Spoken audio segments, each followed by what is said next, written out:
Hi everyone, welcome back to my channel.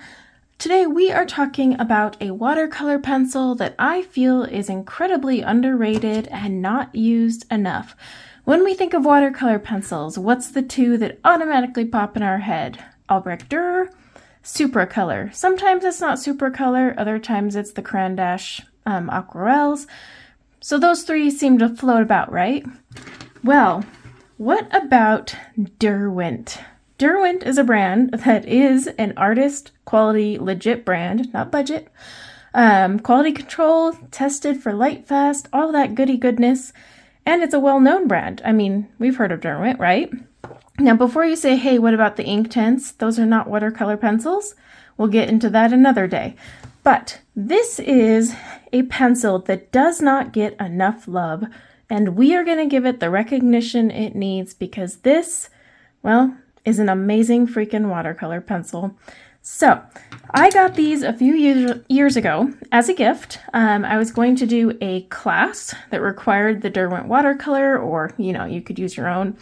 And a very sweet friend sent me the 36 count set. Used them. I was in love with them.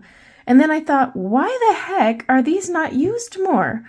They're actually not badly priced at all. And that's what we're going to go into today. So we're going to do a full review on the Derwent watercolor pencils. I sadly only have the 36 count, but I am saving up for the 72 count because they are glorious. So yes, they do come in 72, but here is my 36 count swatch chart. Now, when you first look at them, you're probably thinking, gosh, they're kind of muted. They're watercolor pencils. They should be that way. But let's compare to, say, our museum aquarelles, right? These are super opaque watercolor pencils. I actually don't recommend these for adult coloring. I will get into that another day. So if we're doing a comparison, we've got the Faber-Castell Albrecht Dürer. That's one of the most popular watercolor brand pencils out there. Pretty much everyone's heard of it or used it or wants it. So they have 120 colors, but even you see here as they're swatched, they're nice and muted and watered down because again, they are a watercolor pencil. Now, you only get 72 colors of the Derwent. Derwent really loves the 72 count thing. They did it with all of their sets until finally they were like, we should probably expand. So they have a few that are at 100, and then of course they have the Chroma Flow where they were like, let's just go all out. But 72 is more than enough watercolor pencil colors. In fact, you only need a well-balanced 12 pack or 12 open stock to create a well-balanced set. I do have a video on my channel showing the 12 colors that come in Albrecht Dürer and how you can turn that into a massive set of colors with those 12 pencils that come in the 12 set. So go check that out. I am also working on a video of 12 curated open stock that you could buy to create the perfect palette and not buy a whole thing. But we're talking about this today. This is more than enough colors, and they're beautiful too. I mean, their purples are absolutely luscious. They have a great selection of blues. They give you some grays. What I like is they also added a white in case you needed to add any or wanted to make something pastel without watering it down, especially if you're layering it on paper and not using a palette. So you've got some pale colors here, some oranges. It's overall a very well-balanced palette for the 36 count set. And the 36 count set right now on Amazon is $59.95. You can get 48 count, but it only comes in a collector's edition wooden box. Not worth it. It's $90. I actually recommend the most bang for your buck is the 72 count set. That's about $1.60 per pencil because it's $121.89. Or the 24 count set is actually not badly priced, $38.73. The 12 count set, we'll get into those later, but either way, it's very inexpensive and cheaper than Albrecht Dürer and Supracolor and way cheaper than the museum aquarelles. Okay, so we are going to break out the infamous sheet. This is a sheet I created for comparing and testing all watercolor pencils. Now keep in mind while you're watching this review that this is based on adult coloring, not specifically art. And that is very important because my channel is for adult coloring. Granted, a lot of these will overlap and they could work for art as well, but I just need you to keep in mind I'm assessing them from the adult colorist standpoint. So we are going to fill out this sheet in the super sped up form to save you the hassle of watching me. So let's get started.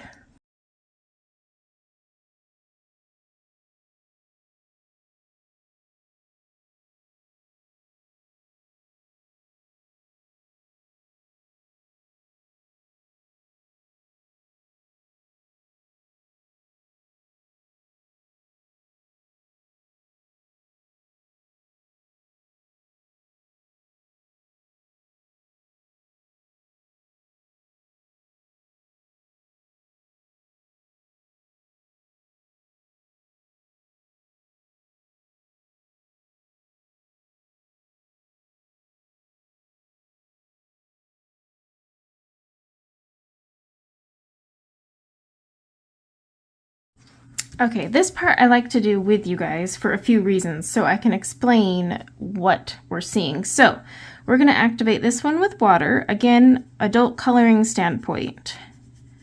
And it activates beautifully. Look, it doesn't even leave any streaks. Now, we're going to take that same one. Where did it go? And we're going to activate it from the tip, which just means we're taking the color right here off the tip. It's a good way to get a very concentrated color. Ooh, so pretty. Now, when I say activated on the palette, this is what you would use. You just need a rough surfaced palette. Any brand will do. I have the Korilynn one. But like say you're mixing or you want to create little wells of color, you'll need a palette, right? Especially if you're going to use that 12 count method and turn them into multiple colors. So it's good to see what you get. Very beautiful though, isn't it? All right. Then we are going to go over this one here, and then when it dries, we'll see if we can reactivate it. So I'm actually going to make sure I don't leave any dry pencil because that would kind of kill the point. And then let's talk about lifting. Now, when you're working in adult coloring books, you need to keep in mind you are going to probably get some staining because it's not watercolor paper, but they don't lift. Now, colorless blender. I often will use colorless blenders like this Tombow here, just when I'm coloring in certain books that aren't really water friendly, but it's really fun. And look at that, it activates really nicely. Okay, now, transparency. About the only one I've ever seen not be transparent when I go to drag it across here, oops, is the Korilynn Museum Aquarelles, because those bad boys are pretty opaque. So now we're just going to blend. You want to go light to dark, obviously, so you don't drag your dark color into the light because, well, that kind of ruins it. All right, now let's see if we can circle a few things off. Okay, so when you use these dry, they're actually incredibly smooth. Great. Do they dissolve well? Absolutely, because they don't leave any lines. Sometimes the cheaper brands will leave like little lines in pencil. It's still a vibrant color. Granted, it's, you know, to some you may be like, that's muted. Well, it's watercolor, but it looks perfect. It also went well with the colorless blender and is still vibrant. It dissolves well on the palette and stayed vibrant for both. It doesn't lift, which isn't a big deal, but it would be for a lot of watercolor artists. Again, adult coloring, not so much. Does it reactivate? It does not. Weep. All right, so we filled that out. So what I do is I always give points for going through these, right? We want a transparent one. However, this is really not something I do points on because it's not a big deal. You can make any watercolor medium transparent by watering it down, but I will give it a half a point for that. However, because it was smooth, it gets 1 point. Activated well with water and kept its color. 2, activated with colorless blender and still vibrant. 3, both palette and tip are beautiful. So 4, doesn't lift. This is actually a 0.5er. And then doesn't reactivate. Again, this is not watercolor paper, so that also plays a role, which is why it's only a 0.5er. This is a 0.5er, and then as you can see here, it blends really nicely together. So that's a 1 right there. Now, when it comes to the other tallies of points, I go off of pricing. $1.60 per pencil when you buy them in a set is definitely good. So because it got a check mark, it got a +1. I did color multiple pages actually with this. So let me zoom you out. It's one of my favorite to use in this book for some reason. So this entire page here was done with the Derwent watercolor pencils. I went over it with them dry as well. So do you see some of that detail I added in after the fact, even in the wood while it was dry? But look how vibrant they are. They're very beautiful.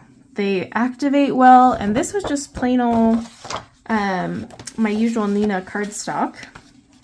And then I've got this one here.